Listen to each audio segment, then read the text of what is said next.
మధ్యప్రాచ్యంలో ఉద్రిక్తతలు పెరుగుతున్న వేళ ప్రపంచాన్ని కలవరపెడుతున్న ప్రశ్న ఒక్కటే. ఇరాన్ అణుబాంబు తయారీకి ఎంత దూరంలో ఉంది?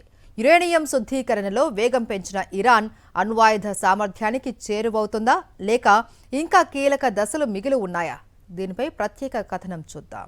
ఇరాన్ 60% వరకు యురేనియంను శుద్ధి చేస్తున్నట్లు అంతర్జాతీయ అణుశక్తి సంస్థ నివేదికలు చెబుతున్నాయి. అయితే అణుబాంబు తయారీకి అవసరమైన వెపన్స్ గ్రేడ్ స్థాయి దాదాపు 90% శుద్ధీకరణ కావాలి.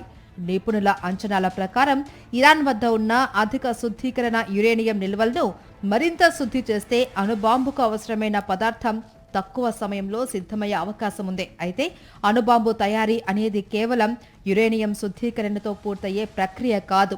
వార్హెడ్ రూపకల్పన, పేలుడు వ్యవస్థలు, క్షిపణుల అనుసంధానం వంటి కీలక దశలు కూడా పూర్తి చేయాల్సి ఉంటుంది. కొంతమంది విశ్లేషకులు ఇరాన్ అణ్వాయుధ తయారీకి ఇంకా నెలలు లేదా అంతకంటే ఎక్కువ సమయం పట్టవచ్చు అని చెబుతూ ఉండగా, మరికొందరు మాత్రం అణుబాంబుకు అవసరమైన పదార్థం తయారీ దశకు ఇరాన్ అత్యంత చేరువలో ఉంది అని హెచ్చరిస్తున్నారు. ప్రస్తుతం ఇరాన్ వద్ద అణ్వాయుధం ఉంది అనే ఆధారాలు లేవు అని అంతర్జాతీయ నిపుణులు స్పష్టం చేస్తున్నారు. ఇదిలా ఉండగా ఇరాన్ అణు కార్యక్రమంపై అమెరికా, ఇజ్రాయెల్ సహా పలు దేశాలు ఆందోళన వ్యక్తం చేస్తున్నాయి.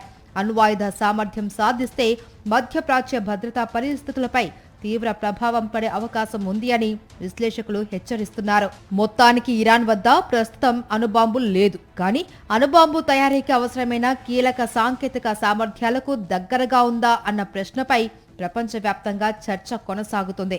ఇరాన్ అణు కార్యక్రమం రాబోయే రోజుల్లో అంతర్జాతీయ రాజకీయాల్లో కీలక అంశంగా మారనుంది.